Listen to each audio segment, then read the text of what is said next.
The Assembly will continue its consideration of Agenda Item 8 entitled General Debate. The Assembly will hear an address by His Excellency Benjamin Netanyahu, Prime Minister of the State of Israel. I request protocol to escort His Excellency and invite him to address the Assembly.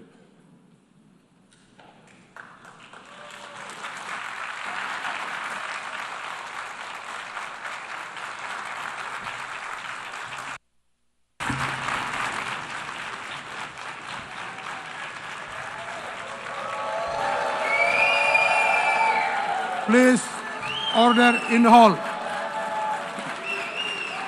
Please, order in the hall.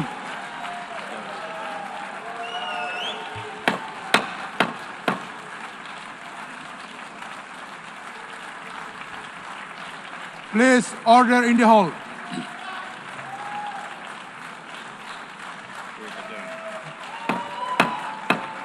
Please, order in the hall.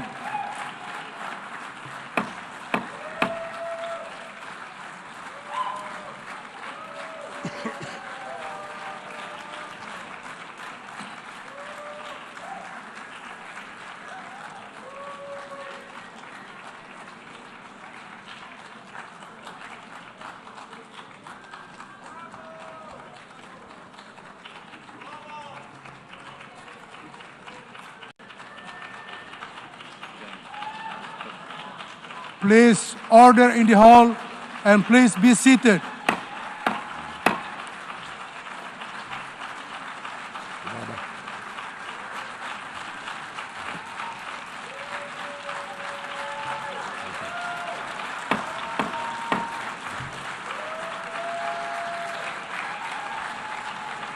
Please, order in the hall.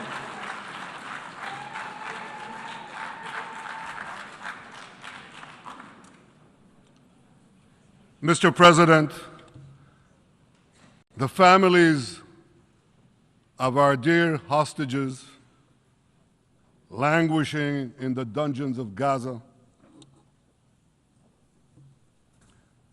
ladies and gentlemen, last year I stood at this podium and I showed this map. It shows the curse of Iran's terror axis. This axis threatened the peace of the entire world. It threatened the stability of our region and the very existence of my country, Israel. Iran was rapidly developing a massive nuclear weapons program and a massive ballistic missile program. These were meant not only to destroy Israel, they were meant also to threaten the United States and blackmail nations everywhere. From Gaza, Yahya Sinwar dispatched waves of Hamas terrorists. They stormed into Israel on October 7th and committed acts of unspeakable savagery. From Lebanon, Hassan Nasrallah had launched thousands of missiles and rockets at our cities, terrorizing our citizens. In Syria, the murderous dictator Assad hosted Iran's forces, tightening a noose of death around our throats. In Yemen, the Houthis launched ballistic missiles at Israel while choking global trade at the mouth of the Red Sea. So what's happened over the past year? We've hammered the Houthis, including yesterday. We crushed the bulk of Hamas's terror machine. We crippled Hezbollah, taking out most of its leaders and much of its weapons arsenal. You remember those beepers, the pagers? We paged Hezbollah, and believe me, they got the message. And thousands of terrorists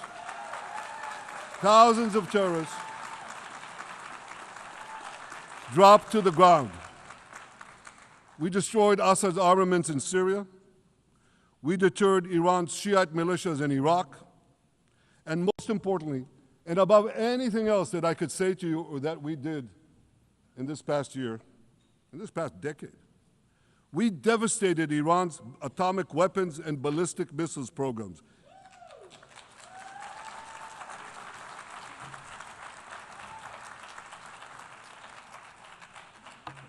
So here's where things stand today.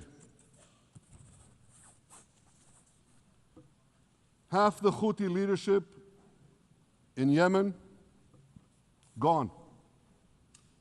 Yahya Sinwar in Gaza, gone. Hassan Nasrallah in Lebanon, gone. The Assad regime in Syria, gone. Those militias in Iraq, well, they're still deterred. And their leaders, if they attack Israel, will also be gone. And for Iran's top military commanders and its top atomic bomb scientists, well, they're gone too.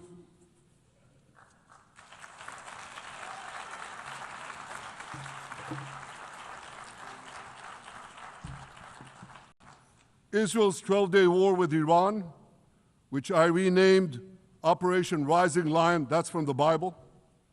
This 12-day war will go down in the annals of military history.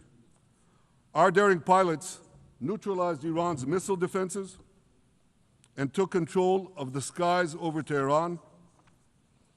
And you saw this. Israeli fighter pilots and American B-2 pilots bombed Iran's nuclear enrichment sites. I want to thank President Trump for his bold and decisive action.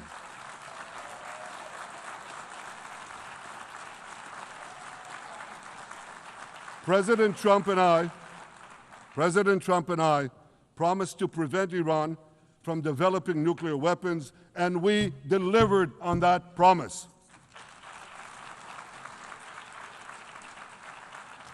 We removed an existential threat to Israel, and a mortal threat to the civilized world. We lifted a dark cloud that could have claimed millions and millions of lives.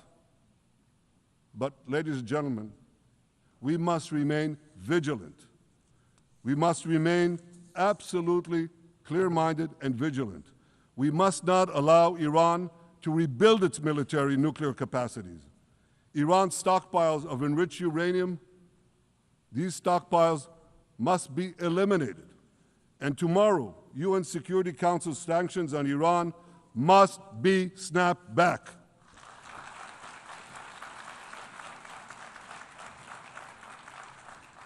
Thanks to the resolve of our people, the courage of our soldiers, and the bold decisions we took, Israel rebounded from its darkest day to deliver one of the most stunning military comebacks in history.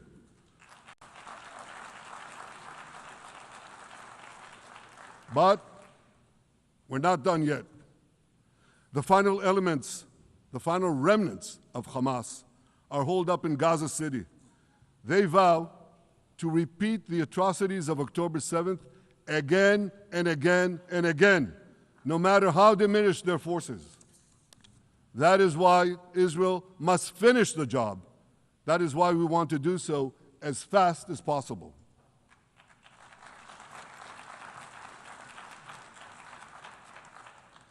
Ladies and gentlemen, much of the world no longer remembers October 7th. But we remember. Israel remembers October 7th. On that day, well, I'll tell you, you can remember October 7th too. You see this large pin here? It's a QR code. What I ask you to do is hold up your phones, zoom in, and you too will see why we fight and why we must win. It's all in here. On October 7th, Hamas carried out the worst attack on Jews since the Holocaust. They slaughtered 1,200 innocent people, including over 40 Americans and foreign nationals from dozens of countries represented here. They beheaded men. They raped women. They burnt babies alive. They burnt babies alive in front of their parents. What monsters. And these monsters took more than 250 people hostage.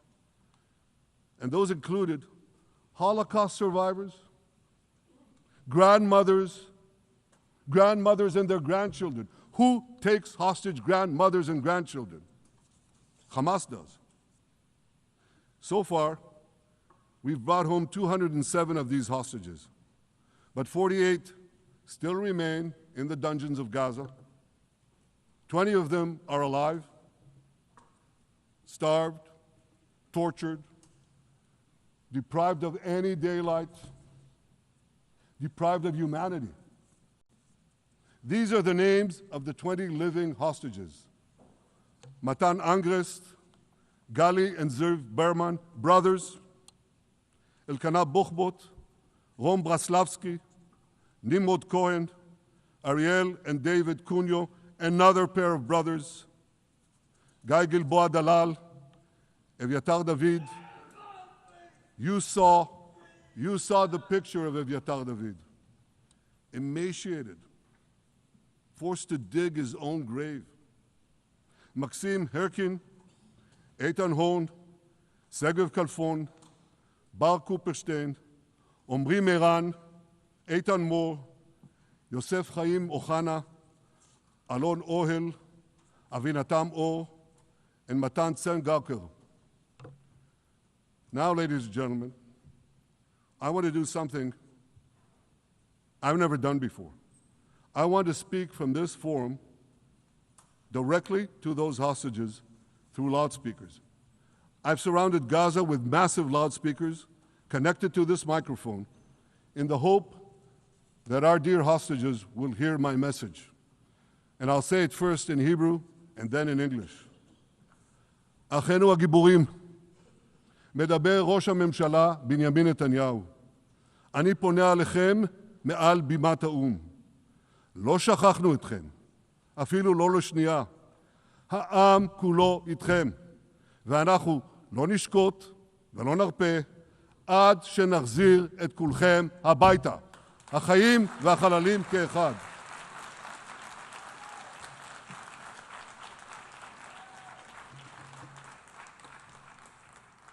Our brave heroes. This is Prime Minister Netanyahu speaking to you live from the United Nations. We have not forgotten you, not even for a second. The people of Israel are with you. We will not falter and we will not rest until we bring all of you home.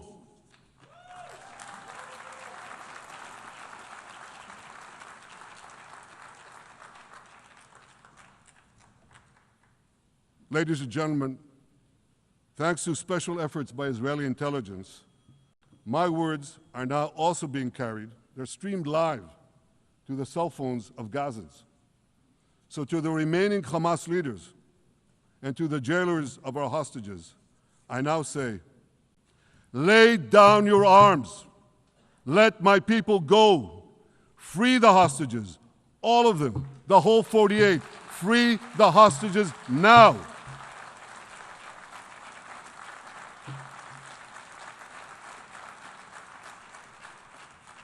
If you do, you will live. If you don't, Israel will hunt you down. Ladies and gentlemen,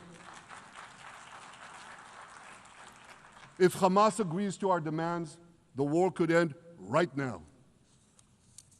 Gaza would be demilitarized, Israel would retain overriding security control, and a peaceful civilian authority would be established by Gazans and others committed to peace with Israel.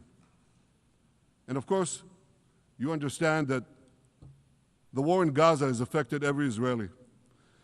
But I'm sure there are people in New York or in London or in Melbourne and elsewhere who are probably thinking, what does all of this have to do with me? And the answer is everything. because our enemies are your enemies. So let's do something else, so first at the UN. Let's do a pop quiz. And raise your hand if you know the answer. Here's the first question. Who shouts, "Death to America"?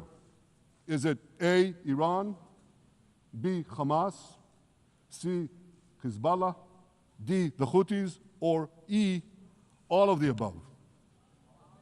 All of the above. Correct, all of the above. Second question. Who has murdered Americans and Europeans in cold blood? Is it A, Al-Qaeda, B, Hamas, C, Hezbollah, D, Iran, or E, all of the above? All of the above. Correct. Again. So here's the point I wanted to make. Our enemies hate all of us with equal venom. They want to drag the modern world back to the past, to a dark age of violence, fanaticism, and terror. I think many of you are already feeling in your own societies the radical Islamist surge. You know, I'm sure you do, you know deep down that Israel is fighting your fight. So I want to tell you a secret. Behind closed doors, many of the leaders who publicly condemn us privately thank us. They tell me how much they value Israel's superb intelligence services that have prevented time and again terrorist attacks in their capitals, time and again saving countless lives. General George Keegan, former head of U.S. Air Force intelligence, once said, "If the United States had to gather on its own the intelligence that Israel gives us, we would have to establish 5 CIAs. 5 CIAs. This past June, when Israel struck Iran's nuclear facilities, German Chancellor Merz admitted the truth. He said, "Israel is doing the dirty work for all of us." President Trump understands better than any other leader that Israel and America face a common threat. He showed the world that when Iran and its proxies murder Americans, take Americans hostage, shout death to America, burn American flags, and try to assassinate the President of the United States, not once, but twice. He showed them there is a price to pay for all that.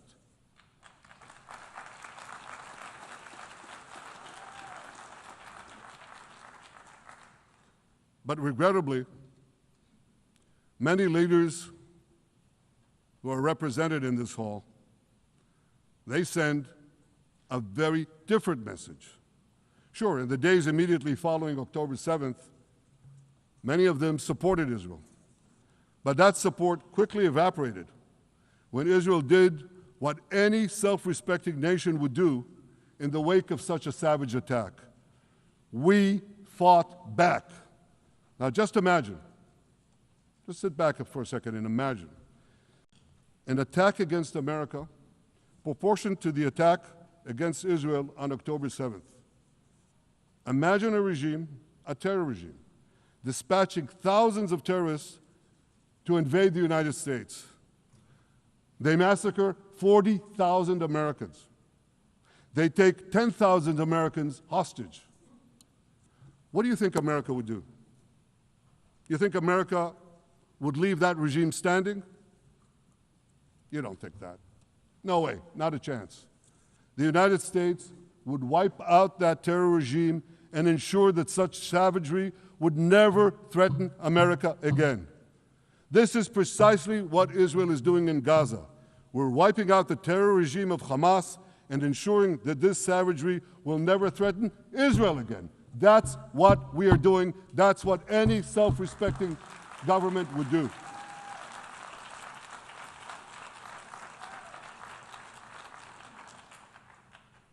Yet, and it's a yet that I'm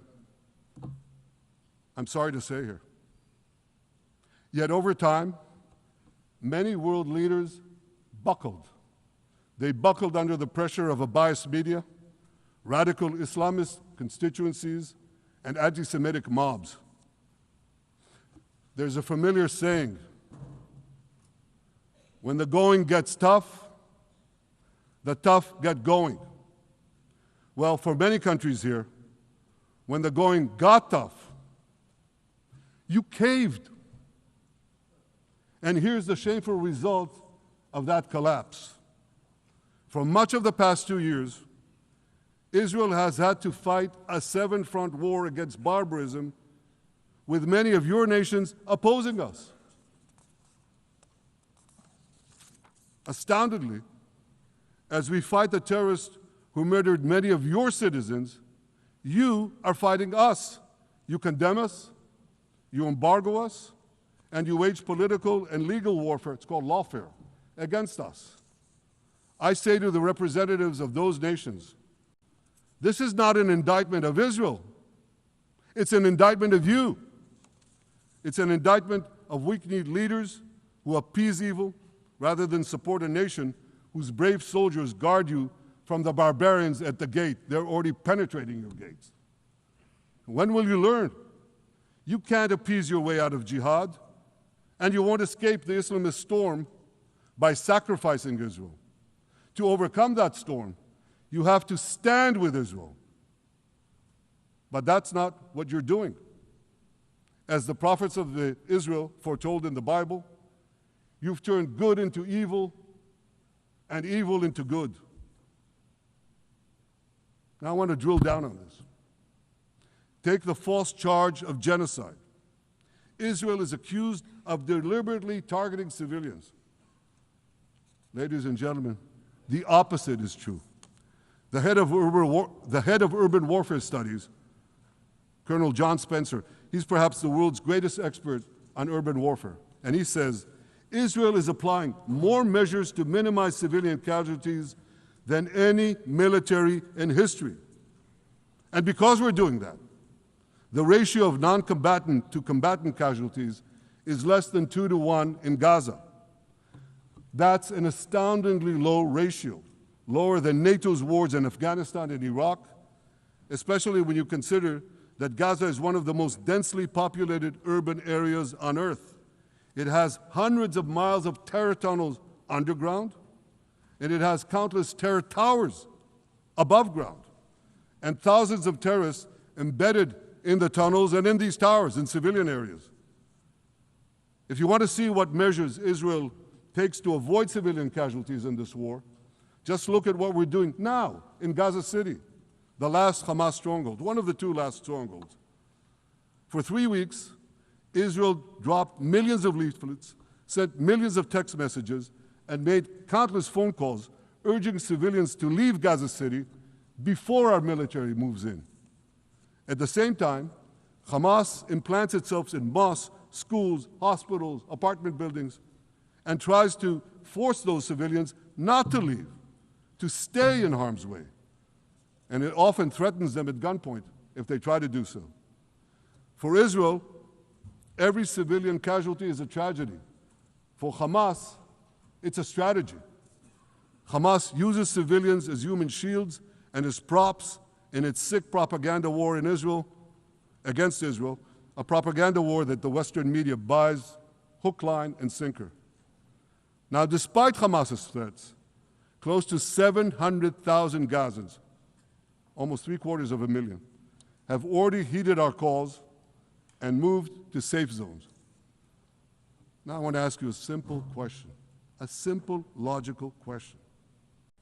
Would a country committing genocide plead with the civilian population it is supposedly targeting to get out of harm's way? Would we tell them, get out, if we want to commit genocide? We're trying to get them out. And Hamas is trying to keep them in. And this charge is so baseless. The comparison to genocide, wholesale slaughter of populations. What, did the Nazis ask the Jews to leave, kindly leave, go out? Did others, you want me to name all the genocidal leaders of history? Just go one by one. Did anyone do this? Did they say, get out so we can come in? Of course not. So the truth has been turned on its head.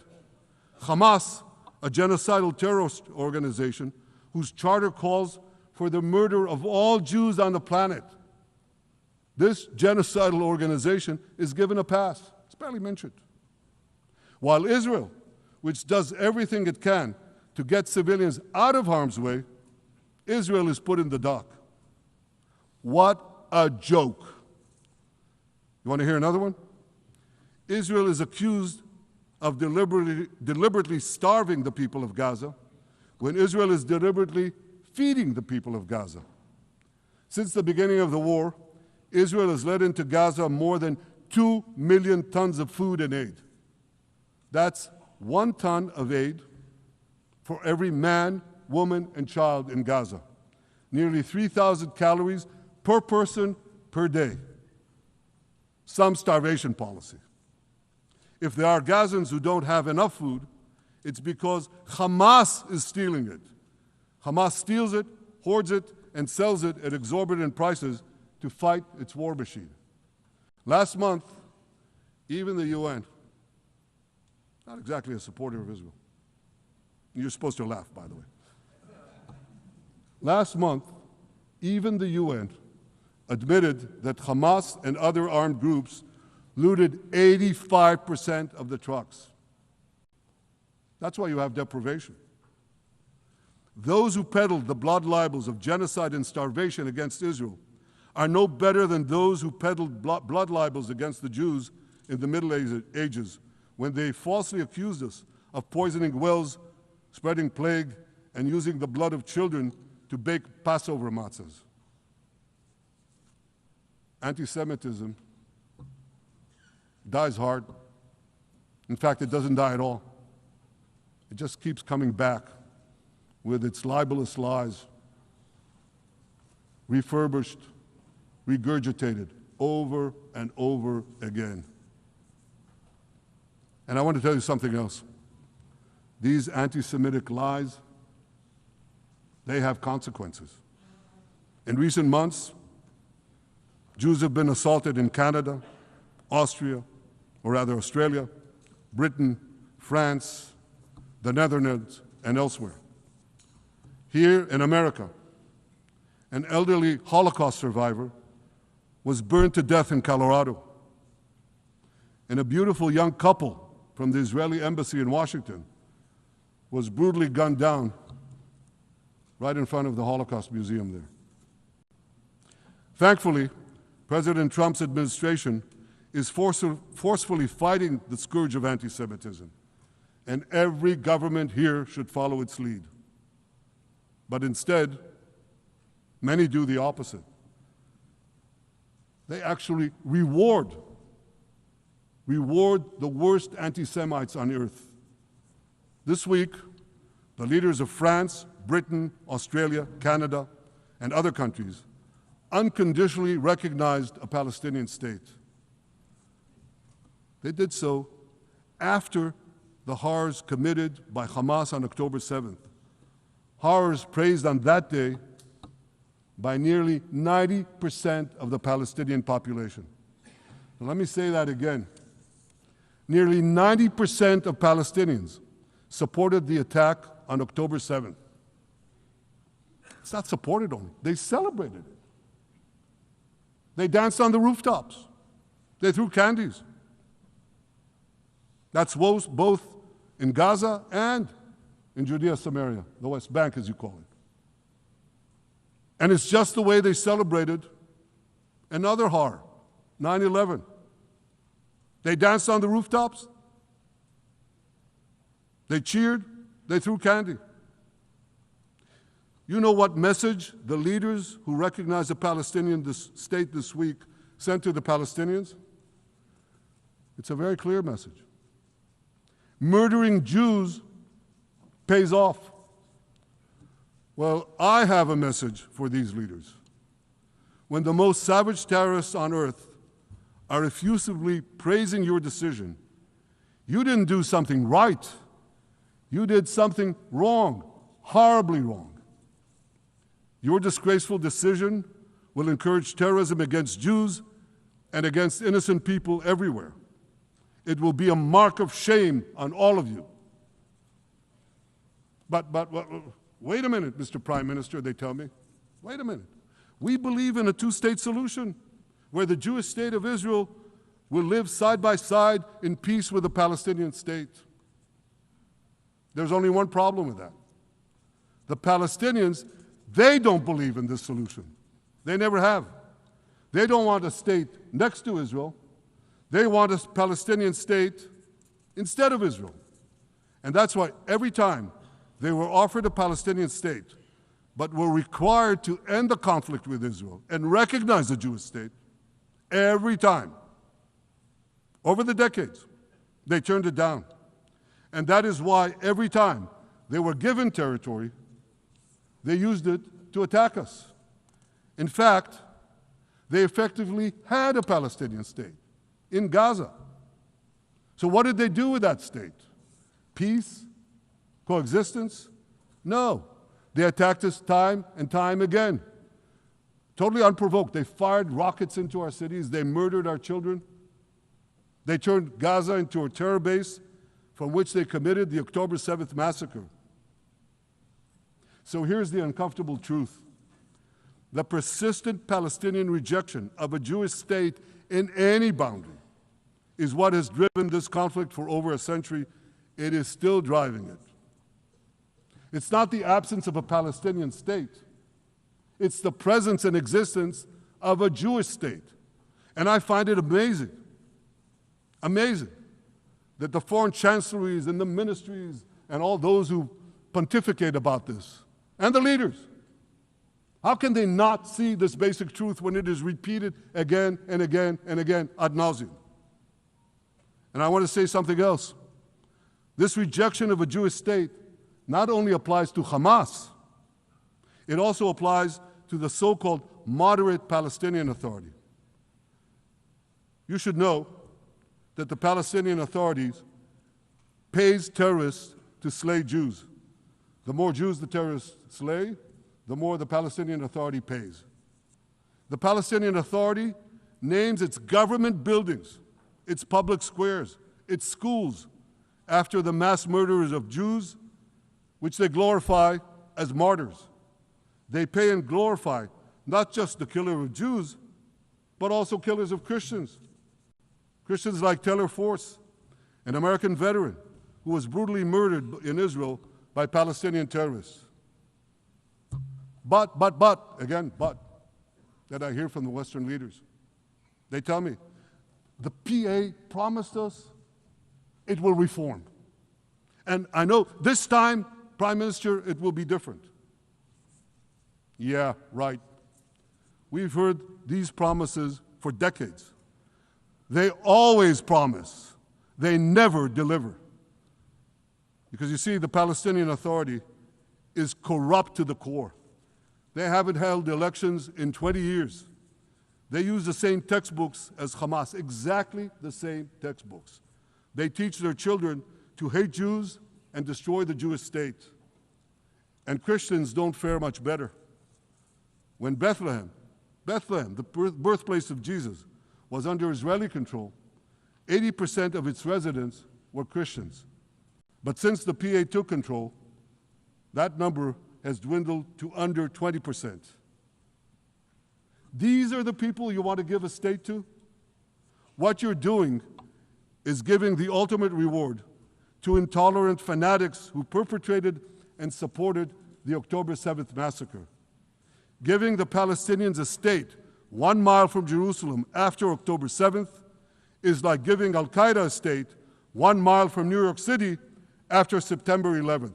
This is sheer madness. It's insane, and we won't do it.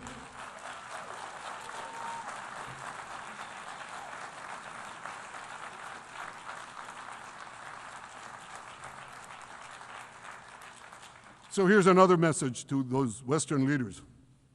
Israel will not allow you to shove a terror state down our throats. We will not commit national suicide because you don't have the guts to face down a hostile media and anti-Semitic mobs demanding Israel's blood. And I want you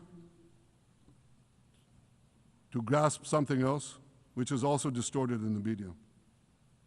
I say this not only in my name or the name of my government, but on behalf of all the people of Israel. Last year, there was a vote in the Knesset, our parliament, whether or not to oppose the imposition of a Palestinian state. You want to guess what the results were? Out of 120 members of our parliament, 99 voted against and only 9 supported.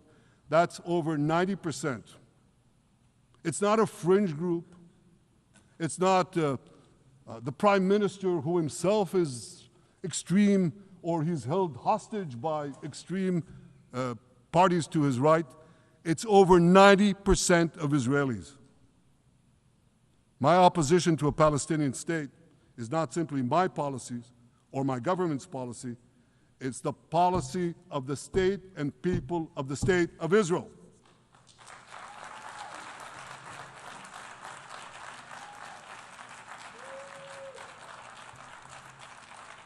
Western leaders may have buckled under the pressure. And I guarantee you one thing, Israel won't. Israel's victories over the Iranian... Thank you, I know you won't too, that's good. Israel's victories over the Iranian terror axis have opened up possibilities for peace that were unthinkable 2 years ago. Take Syria. For decades, the very idea of peace between Israel and Syria seemed unimaginable. Well, no more. Today, we have begun serious negotiations with the new Syrian government. I believe an agreement can be reached that respects Syria's sovereignty and protects both Israeli security and the security of the minorities in the region, including the Druze minority. From the founding of Israel, Jews and Druze have been brothers in arms. We have fought together, we've bled together, we built our lives together. When I was a young commander in Israel's Special Forces, my own life was saved by the invaluable advice given to me by a great friend, Salim Shufi, a heroic Druze IDF veteran. And that's why I couldn't sit idly by, nor could Israel sit idly by, while the Druze were being slaughtered by jihadists. And I instructed our forces to stop the massacre, which they promptly did. Peace between Israel and Lebanon is possible as well. I call on the Lebanese government to also begin direct negotiations with Israel. I commend it for its declared aim to disarm Hezbollah. But we need more than words. If Lebanon takes genuine and sustained action to disarm Hezbollah, I'm sure we can achieve a sustainable peace. Of course, until that happens, we will take whatever action we need to defend ourselves and to maintain the conditions of the ceasefire which was established in Lebanon. Our goal is not merely to monitor Hezbollah's actions, but to prevent them from violating the ceasefire and attacking us at any time. But I'm sure that if the Lebanese government persists in its goal of disarming Hezbollah, peace will come very speedily and very readily. Victory over Hezbollah has made peace possible with our two Arab neighbors in the north. Victory over Hamas will make peace possible with nations throughout the Arab and Muslim world. Our victory would lead to a dramatic extension and expansion of the historic Abraham Accords, which President Trump brokered between Arab leaders and myself 5 years ago. And I took note, as I'm sure you did too, of the encouraging words spoken here by the President of Indonesia. This is the country with the largest Muslim population of all nations. And it's also a sign of what could come. Forward-looking Arabs and Muslim leaders know that cooperating with Israel will provide them with groundbreaking Israeli technologies, including in medicine and science, in agriculture and water, in defense and AI, and so many other fields. I believe that in the coming years, the Middle East will look dramatically different. Many of those who wage war on Israel today will be gone tomorrow. Brave peacemakers will take their place. And nowhere will this be more true than in Iran. The long-suffering Iranian people will regain their freedom. They will make Iran great again. And our two ancient peoples,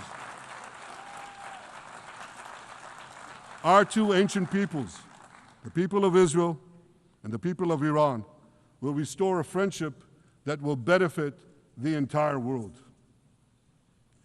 Ladies and gentlemen,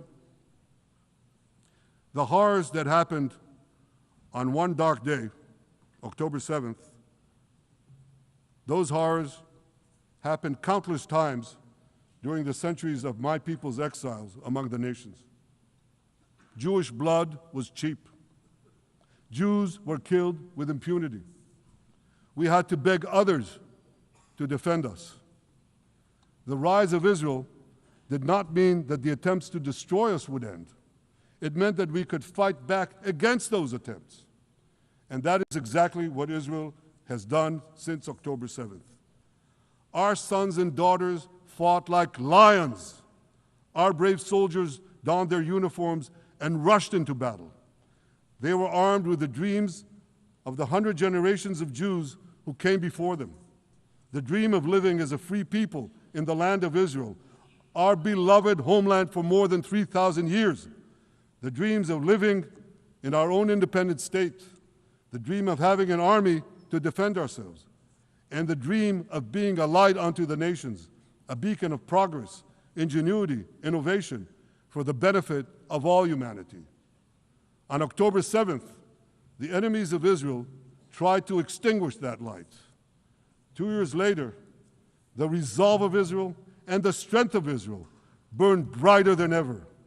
With God's help, that strength and that resolve would lead us to a speedy victory and to a brilliant future of prosperity and peace. Thank you very much.